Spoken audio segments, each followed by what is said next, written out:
네, 오대영 라이브의 간판 코너 단도직입을 시작하겠습니다. 정치 고수의 맞서 토론. 오늘은 김병욱 전 더불어민주당 의원, 민현주 전 국민의힘 의원 두 분 나와 있습니다. 어서 오십시오. 네, 안녕하세요. 예, 한 주간 이슈가 많이 또 쏟아졌습니다. 하나하나 짚어볼 텐데요. 이수진 앵커가 브리핑으로 시작을 하겠습니다. 사진 촬영 다 하셨으면은 지금 불 내 창고 물 타고 있는데 불 좀 끄러 가자. 불 좀 끄러 가자. 지금도 불 타고 있다. 대표님, 제가 정리하겠습니다.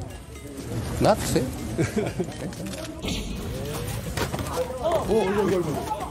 고생 많으세요. 네, 산불 화재 현장을 돌다가 벌어진 일들입니다. 특히 옷을 휘두른 남성에 대해선 저게 옷이 아니라 흉기였다면 어쩔 뻔했냐, 가슴을 쓸어내렸다, 이런 반응도 이어졌습니다. 그럼에도 이재명 대표 측은 경찰에 선처를 요청했다고 합니다. 자, 이런 가운데 이재명 대표의 오늘 일정도 다소 이례적이라는 평가를 받고 있습니다. 조국을 지킨 용사들의 헌신에 응답하고 우리의 서해를 굳건한 평화의 바다로 만들어내는 일, 현재를 사는 우리들이 해야 될 일일 것입니다. 민주당 대표가 된 후 처음으로 서해 수호의 날 행사에 참석하기로 했는데 천안함 유족 중 일부는 오기 전에 사과부터 해라, 이런 반응을 보이기도 했습니다. 그럼에도 이렇게 일정에 참여를 했고 유족의 항의에 맞닥뜨리기도 했습니다. 언뜻 보기엔 그저 이재명 순환사로 보이기도 하지만 이런 일이 예상되는 일정을 피하지 않고 본격적인 대권 행보를 하고 있다는 해석도 나오고 있습니다. 이 같은 행보의 행간, 어떻게 읽어야 할까요? 네, 본격적인 대권 행보의 시작이다라는 분석도 나오고 있는데 잠시 뒤에 이건 분석을 해보고요.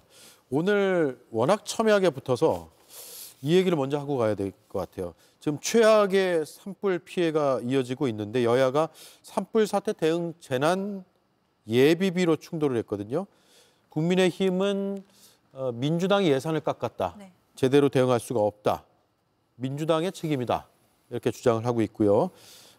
민주당에서는 이미 충분한 예비비가 있고 쓰지 않은 예비비도 많다. 왜 거짓말을 하느냐, 이런 입장입니다. 일단 김상훈 국민의힘 정책위 의장의 발언 듣고 바로 두 분의 견해를 묻겠습니다. 어제 민주당은 추경에 예비비를 편성하는 경우가 어디 있느냐, 예비비는 부족하지 않다라고 말하며 국민의힘이 주장하는 재난 예비비 추경 편성을 반대했다고 합니다. 소비 쿠폰과 지역 화폐 추경에는 목을 매는 민주당이 정작 예기치 못한 화마로 생명과 재산을 잃은 국민과 공무원을 위한 재난 예비비 추경에는 반대하고 있는 것입니다. 예, 이재명 대표 반박도 바로 듣고 이어가겠습니다. 마치 예산이 삭감돼서 예산이 없어서 산불 대책을 제대로 집행하지 못하는 것처럼 거짓말을 하고 있습니다. 지금 현재 산불 대책에 사용될 수 있는 국가 예비비는 총 4조 8,700억 원이 이미 있습니다. 무슨 예산이 부족하다고 합니까? 이 중에 이 4조 8,700억 원의 예비비 한 푼이라도 쓴 거 있습니까? 망연자실하게 앉아 계신 그 이재민들 눈앞에서 이런 거짓말 하면서 장난하고 싶습니까? 양심이 있어야지. 예, 산불 예비비가 4조 8,700억 원이 있다라는 이재명 대표의 주장이고요. 국민의힘은 재난에 사용 가능한 목적 예비비는 4천억에도 미치지 못한다라는 주장을 하고 있습니다. 맞부딪히고 있습니다. 사실은 뭡니까? 먼저 민현주 의원님. 국민의힘에서 주장하는 예비비는요, 민주당에서 주장하는 예비비, 이재명 대표가 주장하는 예비비는 예비비 전체 항목이라고 보시면 될 것 같아요. 예. 예비비라는 이름으로 달려있는 예산이 뭐 부처 재난 대책비도 있고요, 목적 예비비도 있고요, 그다음에 뭐 국고 채무 일반 예비비 이런 것들이 다 있습니다. 근데 이걸 다 합치면 이재명 대표가 지금 말한 그 액수가 되죠. 4조가 넘는 액수가 되는데 이것들을 지금 재난 물론 산불이 굉장히 심각하기 때문에 어떻게 해서든지 목적 변경을 해서더라도 좀 써야 되는 상황이긴 한데요. 이재명 대표 말대로 이거 다 쓸 수 있는 게 아니라 민주당이 특히 목적 예비비 같은 경우에는 뭐 5세 보육이라든지 고교 무상교육 이런 관련된 예산을 이미 편성을 해놨어요. 그렇기 때문에 그거는 쓸 수가 없습니다. 만일에 쓰게 되면 이미 지출하기로 되어 있는 복지와 교육 관련된 예산에 문제가 생기거든요. 그렇기 때문에 지금 어쨌든 구조적으로 쓸 수 있는 예산은 이런 것들을 빼고 남은 것들을 쓸 수 있기 때문에 국민의힘 정책위 의장이 이야기한 것이 사실은 형식적으로 경우는 맞고요. 다만 지금 산불로 인한 재난 상황이 워낙 위중하기 때문에 이런 것들을 조금 융통성 있게 유연하게 지금 당장 필요한 것들은 예비비를 옮겨서 쓸 수는 있겠죠. 하지만 원칙적으로는 사실은 국민의힘이 주장하는 바와처럼 민주당이 2조 넘게 예비비 예산을 삭감했습니다. 그로 인한 지금 갑작스러운 이런 재난 상황에서 쓸 수 있는 풀려있는 예비비 예산은 굉장히 제한적이라는 거 맞습니다. 예. 저는 이 시점에 국민의힘이 저런 주장하는 것을 도저히 이해할 수 없습니다. 지금은 사상 최악의 산불이 났고 그에 따라서 28명의 사망과 많은 중상자들이 발생했고 수만 명의 이재 및 그리고 재산상의 피해를 많이 보고 있는 거 아니겠습니까? 이것을 어떻게 빨리 복구할 거냐, 지원할 거냐 여기에 모든 관점을 가져야 되는데 예비비 삭감에 대해서 정쟁화를 시키고 있는 거 아니겠어요? 예비비 삭감은 그렇습니다. 이게 2023년에는 예비비 사용률이 29%밖에 안 됐어요. 예. 작년에 예산 심의할 때 10월 말 기준으로 제 기억으로는 18%밖에 사용을 안 했습니다. 그러면 야당이라고 하는 위치상 정부가 예산을 편성해서 예산을 적게 사용하면 삭감을 하자는 주장은 당연한 거죠. 그걸 안 하면 야당으로서 역할을 안 하는 거 아닙니까? 예. 그러면 삭감을 하지 않고 이 예산을 그대로 놔두어야 된다라고 주장을 해야 되는데 자료가 전혀 제출하지 않았다는 거 아닙니까? 그리고 작년에 아시다시피 시정연설에 윤석열 대통령이 불참을 하면서 시정연설에서 예산안의 편성의 불가피성을 설명을 하지 않았습니다. 그리고 그러다 보니까 각 부처 장관들도 거의 상임위에서 예산안에 대해서 성의 있게 답변을 안 한 거예요. 그런 흐름들은 다 아실 겁니다. 예. 그래서 불가피하게 예비비가 50% 삭감됐다는 말씀을 분명히 드리고요. 지금 각 부처에 행안부에 3,600억이 있고요. 그다음에 다른 부처에도 산림청에 약 1,000억이 있고 그다음에 목적 예비비에 1조 6천억이 있고요. 그다음에 재대책 국고 채무 부담 행위로도 1조 5천억을 쓸 수 있습니다. 약 4조 원 정도의 예산이 있거든요. 지금 중요한 것은 재해가 일어난 지역에 어느 정도의 예산이 필요하고 그리고 얼마 금액이 모자라니 여야가 합심해서 추경을 하든지 예비비를 늘려나갑시다 이렇게 설득을 해야 되는 건데 예. 저렇게 정치적 공세를 먼저 한다는 게 도저히 이해가 안 가요. 그리고 지금 재해 복구에 얼마 예산이 들어가고 얼마가 부족하다는 숫자가 없습니다. 그냥 예비비가 삭감됐으니까 재난 지원이 어렵다. 정말 뚱딴지 같은 소리죠. 정부가 이 재난에 대해서 얼마 예산이 필요하고 각 부처 예산을 긁어보니까 얼마 부족하고 근데 예비비에도 얼마가 부족하니 얼마를 해달라 이게 아니고 그냥 작년에 예비비 삭감된 것이 민주당 탓이고 그것으로 인해서 재난 복구가 불가능하다. 어렵다. 정말 말도 안 되는 주장을 하고 있는 거죠. 지금 중요한 것은 경상남도와 북도에 재난이 일어났고 그 재난을 복구하고 재산상 피해를 본 사람들한테 얼마를 지원해야만이 원상 복구가 될 건지라는 일단 예산안을 정부가 짜와야 됩니다. 제가 지금 나올 때도 물어봤는데 짜온 게 없어요. 예. 그냥 정쟁을 하는 거예요. 예. 그래서 저거는 지금 시점에도 맑지 않고 그다음에 예비비 삭감의 배경에 대해서도 좀 국민의힘이 주장하는 것은 전혀 사실이 아니다. 그런 말씀 분명히 드립니다. 예.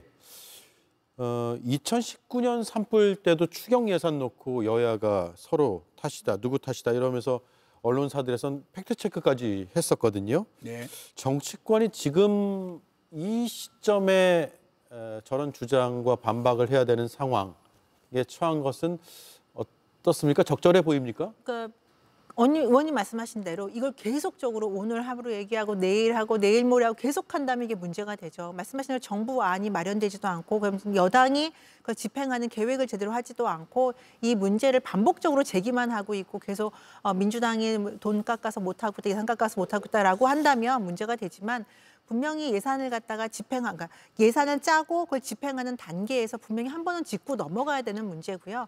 저는 민주당이 예산 삭감할 수 있었다고 생각을 해요. 말씀하신 대로 항상 예비비가 다 써지는 건 아니고 사실 비상 상황으로 남기기 위한 것이 예비비고요. 예비비가 안 쓰여지면 좋은 겁니다. 예. 그래서 그렇다고 해서 예비비를 작년도에 얼마 안 썼으니까 무조건 깎는다라기보다는 항상 이런 상황을 대비해서 우리가 예산을 짤 때 만드는 건데 민주당이 지난번에 예비비 깎을 때 그 목적이 뭐였냐면 왜 정치적인 목적이 있었다라고 얘기하냐면 사실 윤석열 정부에서 대통령실에서 쓰는 예산을 깎겠다는 의도가 있었거든요.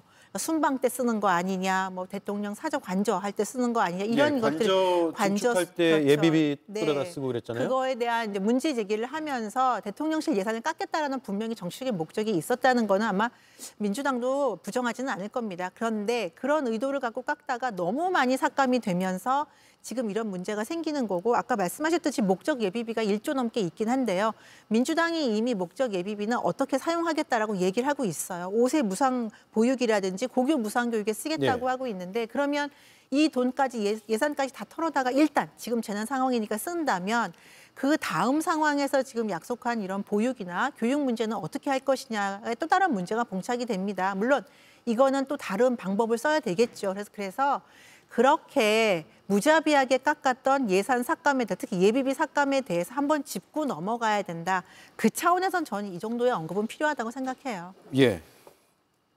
예비비를 깎은 부분에 대해서는 여러 가지 이유와 목적이 있는데 아까 말씀드린 대로 너무나 집행률이 낮다 보니까 당연한 예산 삭감 심의를 하는 야당 입장에서는 그 정도는 삭감할 필요가 있다는 말씀을 드리고 그럼 그때 정부가 설명을 잘 해야 되죠. 근데 전혀 설명이 없었다는 거 분명히 말씀드리고 알겠습니다. 싶고요. 예. 한 가지요. 예. 지금 목적 예비비에 돌봄이라든지 무상교육이 있는 건 맞습니다. 하지만 그것은 정부가 다른 항목으로 편성을 안 하다 보니까 목적 예비비에 집어넣어 놓은 거예요. 고교 무상교육 안 할 수 있겠습니까? 돌봄 안 할 수 있겠습니까? 해야죠. 그럼 관련 법을 바꾸고 그에 맞게끔 꼬리표를 떼기만 하면 목적 예비비는 살아납니다. 제가 말씀드리고 싶은 것은 지금은 재난이 일어났고 이걸 복구를 하고 피해 보상을 해야 되는데 그에 들어가는 예산을 빨리 수립을 정부가 해야 되죠.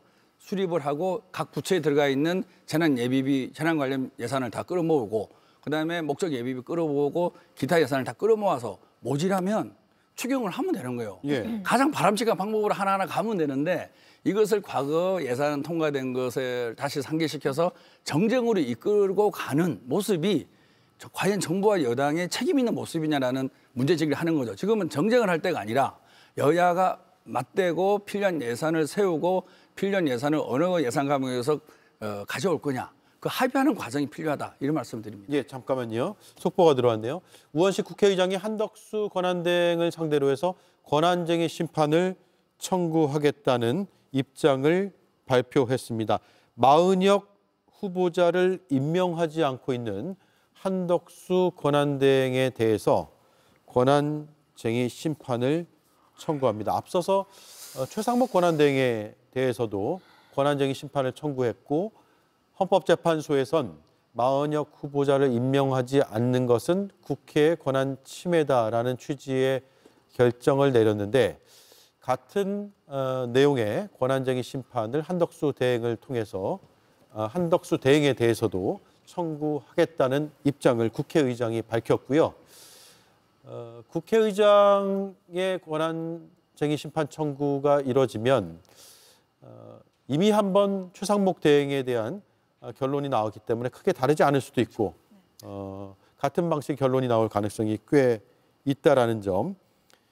다만 최상목 권한대행은 권한쟁의 심판 청구의 결론이 나왔음에도 불구하고 마은혁 후보자를 계속 임명하지 않고 권한대행직을 한덕수 총리에게 다시 넘긴 상황입니다. 네, 이렇게 속보를 전해드리고요. 자, 지금 정쟁이라는 표현 쓰셨고 정말 필요한 금액들이 이제 산출이 된다고 하면 예비비에서 모자란 부분은 추가 경정 예산을 통해서 충분히 할 수 있지 않느냐라는 부분에 동의하세요? 그건 할 수는 있죠. 할 수는 있는데 그런 절차를 거치기 전에 이미 정부에서 예산안이 나왔었지 않습니까? 예비비 예산이. 근데 그거를 이렇게 대폭 삭감했기 때문에 그 절차까지 가야 되기 때문에 국민의힘으로서 한 번 정도 짚어주는 건 저는 당연하다고 생각을 해요. 이걸 이제 김 의원님처럼 계속적으로 반복한다고 하고 제대로 집행 실행을 안 하면 그 정쟁이라고 할 수 있지만 국민의힘으로서는 이러한 절차, 불필요한 절차들을 거쳐야 되고 그다음에 이미 정부가 편성했던 예산대로만 아니면 거기서 약간만 삭감했더라도 이 정도의 지금 문제는 안 생겼을 텐데 그런 것들을 갖다 한 번씩 비판하고 전 짚어놓는 거는 정쟁이 아니라 당연히 집권 여당으로서 그리고 그때 예산 편성에서 반대권을 행사했던 여당으로서는 전 충분히 할 수 있는 의견 표명이라고 생각합니다. 의견 표명 정도다. 그런데 마치 지금 재난이 예비비가 부족해서 재난을 대응을 못하는 것처럼 말씀을 하고 있는 거잖아요. 네, 그런 프레임이 하나가 이제 만들어지는 것 같고. 재난이, 지금 발생한 재난이 더불어민주당이 예비비를 깎아서 생긴 결론이다, 결과다. 이런 식으로 이렇게 말을 만들어내고 있는 것 자체가 정쟁이라는 거죠. 지금 슬픔과 또 분노와 상처가 굉장히 극에 달한 이 시점에서 이런 예비비와 관련한 근데 이제 시청자분들이나 아니면 뭐 피해를 입은 이재민들이나 세세하게 예비비가 어떻고 이걸 잘 모르기 때문에 이런 이야기를 쭉 들으면 민주당이 예산 삭감해가지고 재난이 커졌구나라는 인식으로 이어질 수도 있지 않을까라는 그 말씀을 하시는 거죠. 그걸 노리는 거죠. 그걸 노리는 거다. 그걸 노리는. 근데 노리는 것은 아니다. 그럴 것까지는 아니고 저는 들고요. 문제점을 한번 지적해주는 차원이다. 왜냐하면 일단 절차가 더 들어가야 되기 때문에 그리고 예산이라는 문제 때문에 돈이 없어서 못 해준다. 이런 건 사실은 이재민 분들에게 지금 예의가 아니죠. 그런 건 아니고요. 다만 이런 문제들이 있었다라는 걸 짚고 넘어갈 필요는 있다는 거죠.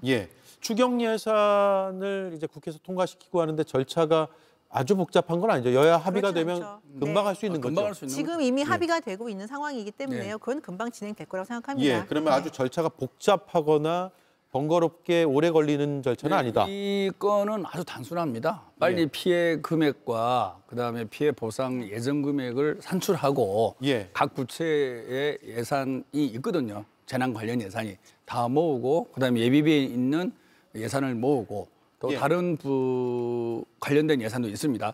다 모아서 부족하면 당연히 추경을 해야죠. 국가의 존재 목적이 재난을 예방하고 국민의 생명을 보호하는 거 아니겠습니까? 가장 우선적으로 집행해야 될 예산 항목입니다. 따라서 이걸 정쟁으로 이끄는 거는 정말 저는 말도 안 되고 빨리 필요한 금액이 얼마냐, 지금 예산이 확보되어 있는 금액이 얼마냐, 모자라면 그걸 추경하자. 아주 쉬운 과정에서 국민들에게 신뢰와 안정감을 보여주는 게 정부 여당의 역할이죠. 알겠습니다. 자, 여기까지 하고요.